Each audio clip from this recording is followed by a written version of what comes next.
পুরান বউকে নতুন শাড়ি দিয়ে ঘোমটা দিয়ে ধোকা দেওয়া যাবে না, কারণ যখন ওই ঘোমটা আবার উঠাবে দেখবে সেই পুরান বউ তো আমাদের সামনে নতুন শাড়ি। এই ধোকার বাংলাদেশের মানুষ পড়বে না। ধোকা খেয়েছি, ৫৩ বছর দিয়েছে, আর ধোকা নয়। দেশকে মুক্ত করতে হবে,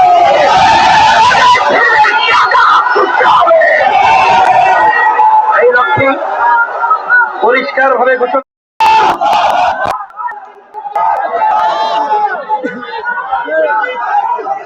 আসসালামু আলাইকুম ওয়া রাহমাতুল্লাহি ওয়া বারাকাতুহু। আলহামদুলিল্লাহি ওয়া কাফা ওয়া সালামুন আলা ইবাদিহিল্লাযীনা ইসতাফা, আম্মা বা'দ। فأعوذ بالله من الشيطان الرجيم. بسم الله الرحمن الرحيم. ظهر الفساد في البر والبحر بما كسبت أيدي الناس. صدق الله العلي العظيم. সবাই দুরূদ শরীফ পড়ি। আল্লাহুম্মা সাল্লি আলা সাইয়্যিদিনা ওয়া হাবিবিনা ওয়া মাওলানা মুহাম্মদ সাল্লাল্লাহু আলাইহি ওয়া আলা আলিহি ওয়া আসহাবিহি ওয়া বারাক ওয়াসাল্লাম।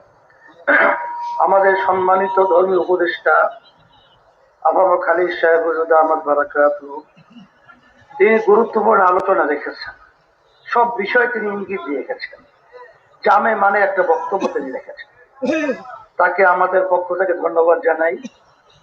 আমি অবসরও দুই একটা কথা বলছি।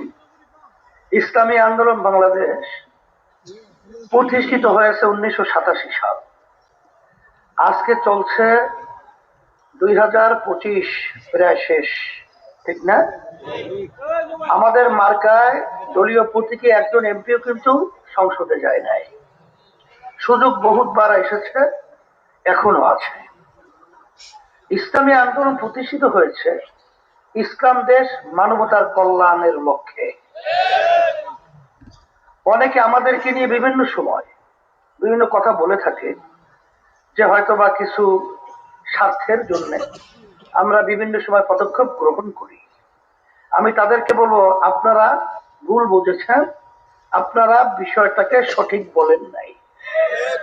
কারণ আমি কিন্তু কোথাও প্রার্থী হই নাই, আর কেন্দ্রীয় সিদ্ধান্ত হবও না, কারণ সারা দেশে আমার সফর করতে হবে। তা আমি যদি এমপি না হই, মন্ত্রী হওয়ার তো আর কোনো প্রশ্নই আসে না, কথা ঠিক কিনা? তাহলে সরকারি কোনো জায়গায় আমার যাওয়ার কোনো সুযোগও নাই, আছে? কিন্তু দিন রাত্র, এই যে অনেক সময় রাত্র নাই, দিন নাই, শরীর সুস্থ থাকুক অসুস্থ থাকুক, নিজের পকেটের পয়সা খরচ করে পাগলের মতো সর্বত্র ঘুরতেছি। এর পিছনে একটা লক্ষ্য উদ্দেশ্য আছে না? এই লক্ষ্য উদ্দেশ্যটা হলো আমরা দেশকে ভালোবাসি, আমরা ইসলামকে ভালোবাসি, আমরা মানুষকে ভালোবাসি। আজকে দেখেন 53 বছর দেশ যারা পরিচালনা করেছে, যেই নীতি আদর্শের মাধ্যমে চলছে, আমরা পেয়েছি এই 53 বছরের ইতিহাসে একবার দুইবার নয় 5 বার চোরের দিক থেকে ফার্স্ট হয়েছে। আমরা এদের পরিচালনা পেয়েছি হাজার হাজার মায়ের কোল সন্তান হারা হয়ে, মা চিৎকার করে কাঁদছে, আমার সন্তান আজকে কয়েকদিন পর্যন্ত আমাকে মা বলে ডাক দেয় না। সেই চিৎকার এখন আমাদের কানে ভাসছে। আমাদের সেই শোকের চোখে ইতিহাস, যখন আবু সাইদের মতো 2 হাত প্রসারিত করে যখন এই দেশের জন্য জীবনকে বিলীন করেছিল, সেই হাফেজ, সেই আলেম, সেই বাংলাদেশের যারা নাকি এই দেশকে ভালোবাসে, ইসলামকে ভালোবাসে, তাদের জীবনকে দেশের জন্য বিলিয়ে দিয়েছে। শত শত উদীয়মান মেধাবী সন্তানগুলো জীবনের তরে চক্ষু হারিয়েছে, আর কোনোদিন আলো দেখবে না। সেই দৃশ্য এখন আমাদের সামনে ভাসছে। সেই অবস্থায় আজকে আমাদের হযরত আবু খালিদ সাহেব হুজুর তিনি বলেছেন 54 বছর পর একটা সুযোগ এসেছে। এই সুযোগ যদি আমরা কাজে লাগাতে না পারি, যখন আমাদের ভবিষ্যৎ প্রজন্ম সন্তানগুলো যখন ইতিহাস রচনা করবে, তখন আমাদেরকে নিয়ে কলঙ্কজনক ইতিহাস রচনা করবে। এই সুযোগ কাজে লাগাবার জন্যই আজকে দিন রাত্র পাগলের মতো সর্বত্র ঘুরছি। কেউ যদি মনে করে থাকে ব্যক্তি দল কোন স্বার্থের জন্য আমরা দৌড়াচ্ছি। আমি আবার বলছি, আল্লাহর কসম করে বলছি, না না না। এই জন্য আমি সতর্কতার আহ্বান জানাচ্ছি। আসেন, আজকে যদি আল্লাহ মাফ করুক, আমাদের দেখা দৃষ্টি আমরা যারা দেখছি, যদি বিগত দিনে যারা দেশ পরিচালনা করেছে, এখন তারা নতুন ভাবে আবার দেশ পরিচালনা করার জন্য তারা পাগলের মতো হয়ে, গ্রামে একটা কথা আছে, অর্ধ পাগল এখন ফুল পাগলের আর এক ডিগ্রি যদি যান তার চেয়েও বড় পাগল। তখন ক্ষমতায় যাবে আর আবার সেই চরিত্র আবার বাস্তবায়ন করবে। আর বুঝে ফেলেছি, পুরান বউকে নতুন শাড়ি দিয়ে ঘোমটা দিয়ে ধোকা দেওয়া যাবে না। কারণ যখন ওই ঘোমটা আবার উঠাবে, দেখবে সেই পুরান বউ তো আমাদের সামনে নতুন শাড়ি। এই ধোকার বাংলাদেশের মানুষ পড়বে না।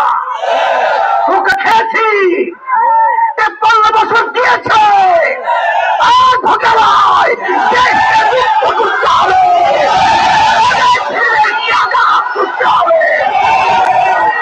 এই লক্ষ্যে পরিষ্কার ভাবে ঘোষণা করছি, আজকে আমরা যারা দেখেছি, সংক্ষেপ কথা হলে এতটুকুই। শোনেন শোনেন,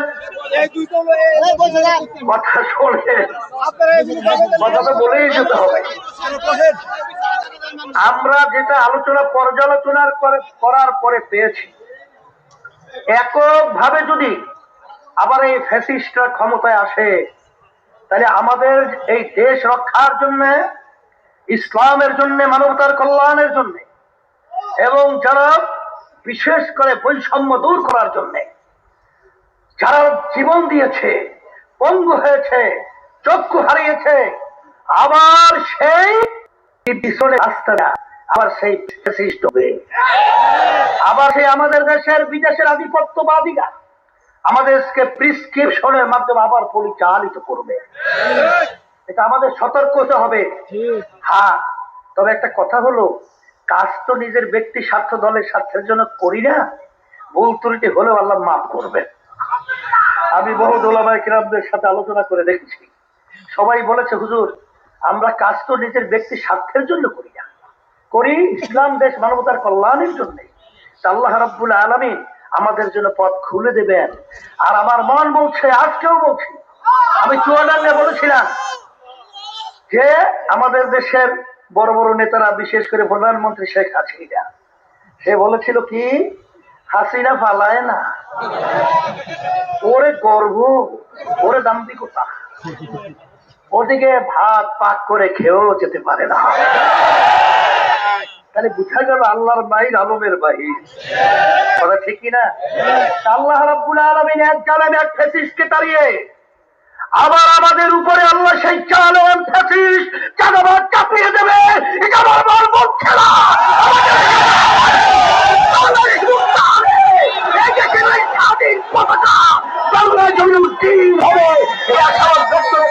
সকল ধন্যবাদ জানিয়ে দোয়া করে আলোচনা শেষ করছি।